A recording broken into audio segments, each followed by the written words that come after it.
Hello everyone. तो finally UP triple SC AGTA 2026 की vacancy out हो चुकी है। नोटिफिकेशन आपके पास है और इस वीडियो में आपके बहुत सारे डाउट्स जब आए हैं उन्हीं सारे डाउट्स का एक ही वीडियो में सब समाधान लेके मैं आप लोगों के लिए आई हूं। तो सबसे पहले आप लोगों की जो भी डाउट्स हैं, एग्जाम कब होगा, क्या एक्सपेक्टेड है, और एक चीज मैं अगर सबसे पहले आपको बताऊं, अभी 9 दिन पहले ना मैंने आपके लिए एक वीडियो बनाई थी और यही सब कुछ आपको बताया था कि यूपी ट्रिपल एससी की एजीटीए की वैकेंसी हम लोग कब तक एक्सपेक्ट कर सकते हैं, पिछले साल कब आई थी, और सबसे इंपॉर्टेंट बात करें कि हमें केवल नोटिफिकेशन का वेट नहीं करना है। जब भी हमें अगर अभी अभी भी आपका टारगेट है कि मुझे एजीटीए लगना है, टीए लगवाना है पीछे, तो आपको तैयारी अपनी कैसे शुरू करनी है हमने कंप्लीट इस वीडियो में अभी 9 दिन पहले ही पूरी बात की थी। और अभी आप देख सकते हैं ये 9 दिन के बाद ही हमारे पास फाइनली जो पूरा नोटिफिकेशन है वो आउट हो चुका है। क्या कुछ रहेगा कंप्लीट हम बात करते हैं इस एजीटीए की वैकेंसी के बारे में।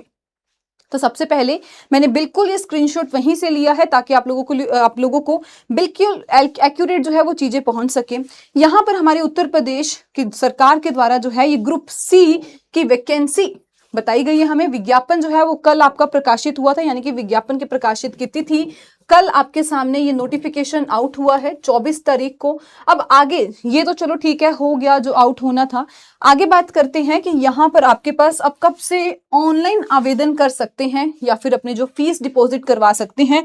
इन डेट्स को मैं मार्क कर देती हूँ। इन डेट्स को आपको भी बहुत इंपॉर्टेंट डील करना है। ये ना हो कि पिछले साल अभी जो लास्ट टाइम आई थी उसमें आपकी एलिजिबिलिटी के कारण ना हुआ हो और इस साल आप अपने किसी ऐसी गलती के कारण इसमें रह जाए।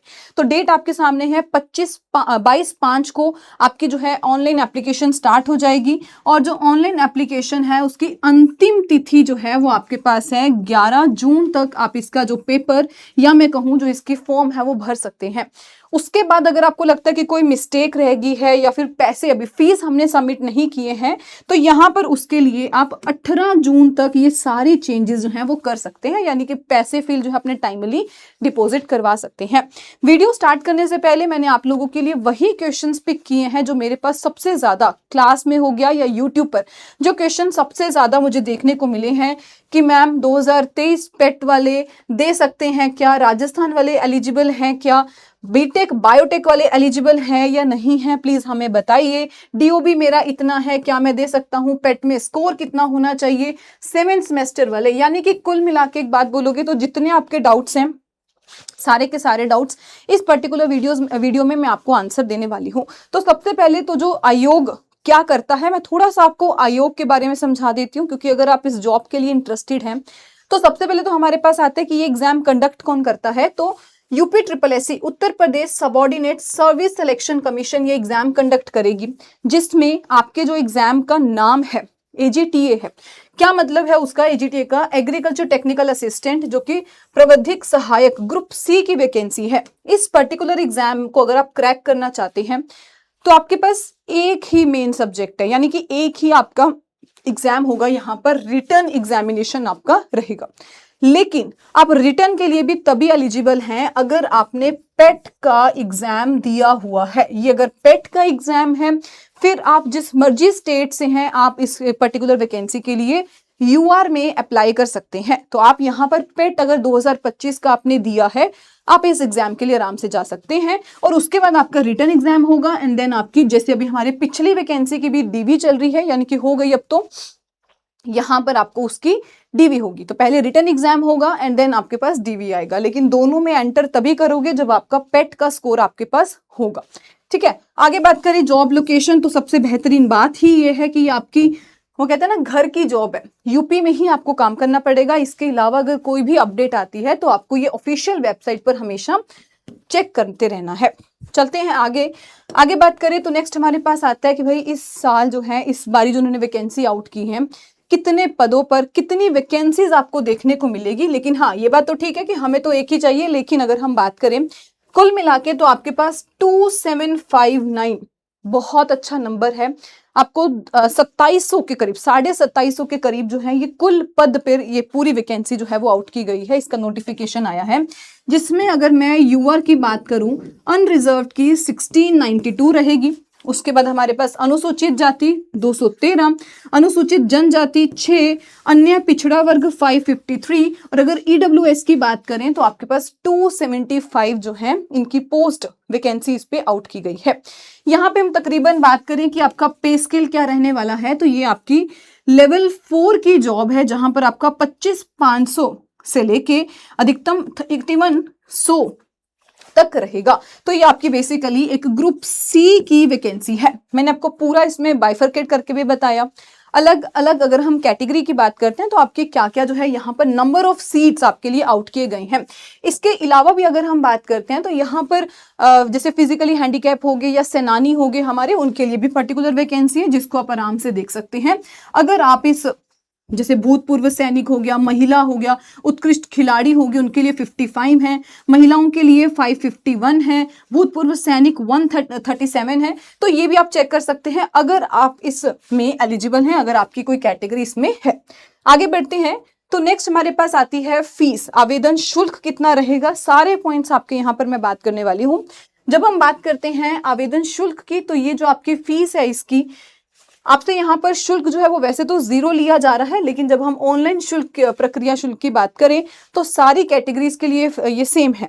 अनारक्षित हो गया, अन्य पिछड़ा वर्ग हो गया, अनुसूचित जाति हो गया या फिर जनजाति हो गया, सबकी जो फीस है वो 25 रुपए रहने वाली है। यानी कि तकरीबन आपको 25 रुपए देने हैं और अपनी मेहनत में कमी नहीं छोड़नी। बस 25 रुपए दे के अपना ये लग जाओ कि मेरी मेहनत में कोई कमी नहीं रहनी चाहिए। इसीलिए मैंने पहले भी बोला जो डेट्स आपको बताई हैं वो आपको ध्यान से नोट करनी है कि हम वो कहीं डेट्स हमारी जो है वो स्किप ना हो जाए, ऐसी कोई गलती हम इस टाइम पर ना करें। इसके बाद हमारे पास आता है अनिवार्य, यानी कि अगर हम बात करते हैं कौन कौन एलिजिबल है इसके लिए, ध्यान से सुनना। इसके लिए बहुत बढ़िया इन्होंने चीज दे दी है। आप लोगों ने बीएससी ऑनर्स किया, जैसे अभी मैंने आपको बिल्कुल स्टार्टिंग में कुछ क्वेश्चंस बताए थे। एक बच्चा पूछते हैं बीटेक वाले दे सकते हैं, कर सकते हैं इस एग्जाम की तैयारी या नहीं। ध्यान से सुनिएगा, जब हम एलिजिबिलिटी की बात करते हैं कौन कौन इसमें एलिजिबल है, यहाँ पर आपने बीएससी की है या बीएससी ऑनर्स की है, किस किस में, एग्रीकल्चर में, हॉर्टिकल्चर में, फॉरेस्ट्री में, आप आराम से इस पर्टिकुलर जॉब के लिए अप्लाई कर सकते हैं, टीए की जॉब के लिए प्रिपेयर कर सकते हैं। एक बार ये भी पढ़ लेते हैं जो इन्होंने मेंशन किया है, ताकि हम लोग एक बार ध्यान से देख लें कि यहाँ पर हमारे लिए क्या कुछ मेंशन है। जो मैंने हाईलाइट किया है हम उसको पढ़ते हैं। कृषि में स्नातक उपाधि के लिए समकक्ष यथा बीएससी ऑनर्स होनी चाहिए कृषि में, एग्रीकल्चर में, या बीएससी उद्यान, बीएससी ऑनर्स उद्यान, यानी कि वही बीएससी ऑनर्स हो गया हॉर्टिकल्चर, या फिर बीएससी हॉर्टिकल्चर, बीएससी फॉरेस्ट्री या फिर बीएससी ऑनर्स फॉरेस्ट्री। इसके अलावा भी जो अभी डाउट भी था, बीटेक वाले बिल्कुल यहाँ पर एलिजिबल हैं, लेकिन कृषि अभियंत्रण से वो यहाँ पे बिल्कुल बीटेक वाले अप्लाई कर सकते हैं। इसके अलावा कृषि एवं प्रौद्योगिकी विश्वविद्यालय द्वारा प्रदत्त बीएससी, यानी कि अगर आपकी डिग्री होम साइंस से है बिल्कुल आप इसमें अप्लाई कर सकते हैं। लेकिन ध्यान से एक वर्ड पढ़ना, पहले मैं लाइन रिपीट कर देती हूँ।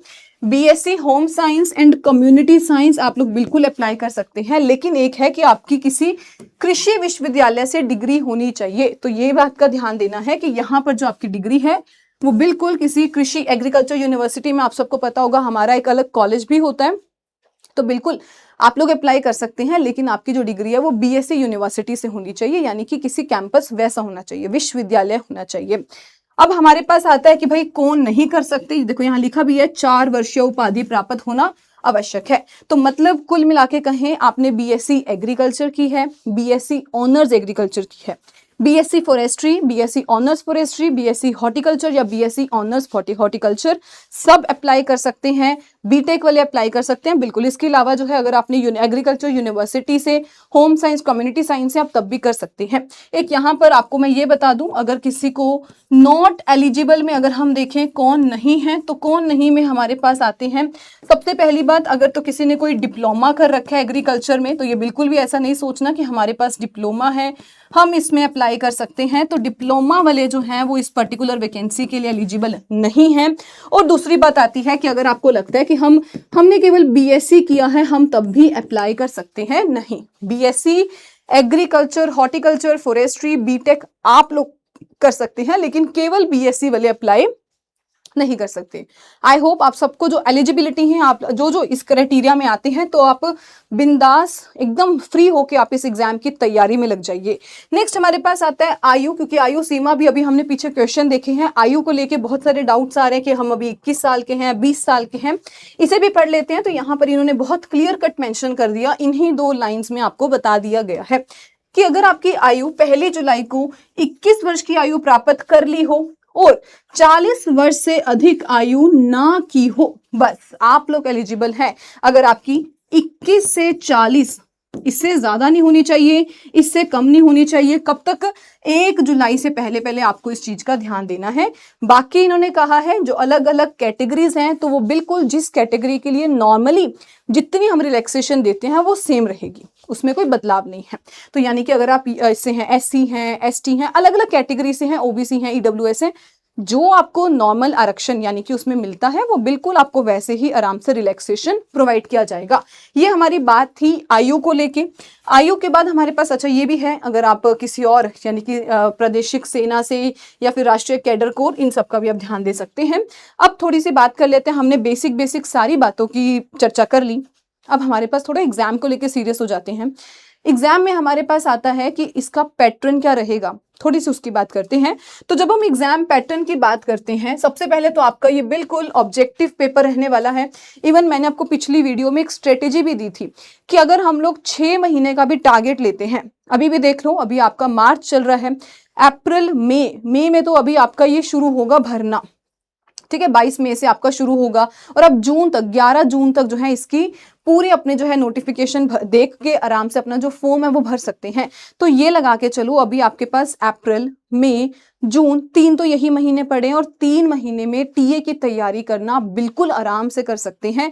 अगर आप लोग कोई बैच के लिए जा रहे हो या फिर अगर आप सेल्फ स्टडी कर रहे हो, लेकिन सही डायरेक्शन होनी चाहिए। जब तक हमें बेसिक नहीं पता होगा तब तक आप कहीं भी चले जाओ, आप उसकी तैयारी नहीं कर सकते। तो अगर मैं केवल जून जुलाई तक भी सोचूं तो अभी आपके पास 3 से 4 महीने हैं आराम से, जब आप तैयारी कर सकते हैं। यहाँ हम बात करें ऑब्जेक्टिव क्वेश्चन, आपके 100 क्वेश्चन होंगे यहाँ पे बाइलिंगुअल, और 2 घंटे 120 मिनट में आपको आंसर देने हैं। नेगेटिव मार्किंग बिल्कुल होगी, उस चीज का ध्यान देना है। 0.25 मार्क्स या फिर 1/4 जो है वो कट जाएगा। मेंस रिटन एग्जामिनेशन होगा, और आपकी यहाँ पर बाद में फिर डीवी होगी। और एक चीज का ध्यान देना कि यहाँ पर क्योंकि संख्या बहुत ज्यादा होती है, तो अक्सर आपके एग्जाम में 15 गुना लोगों को आगे जो है वो डीवी के लिए बुलाया जाता है। नेक्स्ट अगर हम बात करते हैं इसके पैटर्न को लेके, तो हमारे पास सबसे पहला आता है इसमें एग्रीकल्चर के 65 क्वेश्चन रहेंगे, कंप्यूटर अवेयरनेस के 15 क्वेश्चन, और जनरल नॉलेज पर्टिकुलर किसको लेके, यूपी की जीके को लेके आपसे 20 क्वेश्चन पूछे जाएंगे। तो कुल मिला के आपके पास ये कंप्लीट पैटर्न रहेगा जिसमें 100 क्वेश्चन आपको देखने को मिलेंगे। ऐसा करते हैं, अब हम केवल एग्रीकल्चर की अगर बात करें, क्योंकि जो मेन वेटेज है वो आपका मेन वेटेज सब्जेक्ट वही है एग्रीकल्चर को, हम एक बार देख लेते हैं एग्रीकल्चर में से कौन कौन से पार्ट्स में से क्वेश्चन आएंगे। यहाँ पे सबसे हाईली वेटेज आपका जो है वो लिखा हुआ सब्जेक्ट है क्रॉप साइंस। बाकी दोनों तो आपके फिक्स हैं कि कंप्यूटर में से 15 आने वाले हैं और जीके में से आपके 20 क्वेश्चन पूछने वाले हैं, तो ये तो आपके फिक्स हैं। यहाँ से 35 मार्क्स। ऊपर देख लेते हैं 65, ये कैसे डिवाइडेड है। तो यहाँ हमारे पास आता है सबसे पहले जो हाईली वेटेज है क्रॉप साइंस, ये हमें पढ़ना है 25 क्वेश्चन, 25 ही मार्क्स रहने वाले हैं। Biotech, plant breeding, crop physiology, जिसमें 10 क्वेश्चन और 10 मार्क्स रहेंगे। सॉइल एंड वाटर मैनेजमेंट की बात करें तो 15 क्वेश्चन, 15 मार्क्स। इसके बाद कुछ आपके 5 जो है पार्ट्स, उसमें क्वेश्चन रहेंगे, जैसे कि सबसे पहले एग्रीकल्चर एक्सटेंशन के 5 question, 5 marks. Agriculture economics and scheme के भी 5 क्वेश्चन और 5 मार्क्स। और लास्ट है हमारे पास एनिमल हस्बेंड्री के भी 5 क्वेश्चन और 5 मार्क्स इसके रहने वाले हैं। तकरीबन 2 घंटे आपके पास कुल मिला के रहेंगे। आपकी इस पूरे सफर को आपको आगे लेके जाना है टीए के लिए, या फिर आपको फिर नेक्स्ट टाइम के लिए वेट करना है। तो ये आपके सिलेबस है। पहले तो सिलेबस को ध्यान से समझिए क्या कुछ है। आखिरी में मैं आपको केवल यही बात बताऊंगी, क्योंकि जब मैंने पहले वीडियो बनाई थी तब तो मैं बता रही थी एक्सपेक्ट हम क्या कर सकते हैं, और तब भी वहां पे सुनना मैंने यही लिखा था कि हम लोग मिड तक जो है एक्सपेक्ट कर सकते हैं, क्योंकि अब चुनाव बहुत नजदीक है। और चुनाव से पहले एग्रीकल्चर वाले बच्चों के लिए यूपी में वैकेंसी आना स्वाभाविक था। तो बिल्कुल तब भी हमने बोला था ये जो मिड वाला टाइम होता है जून जुलाई अगस्त, इसमें कभी भी आ सकती हैं, लेकिन हम लकी हैं हमारे लिए पहले ही ये वैकेंसी आउट हो चुकी है। यहाँ पर एक जो सही एडवाइस है वो यही है कि आप लोगों का पेट का जो स्कोर है 2025 का वो वैलिड माना जाएगा। तो अपने पेट के स्कोर, जो डॉक्यूमेंट्स, उन सबको संभाल के रखिए।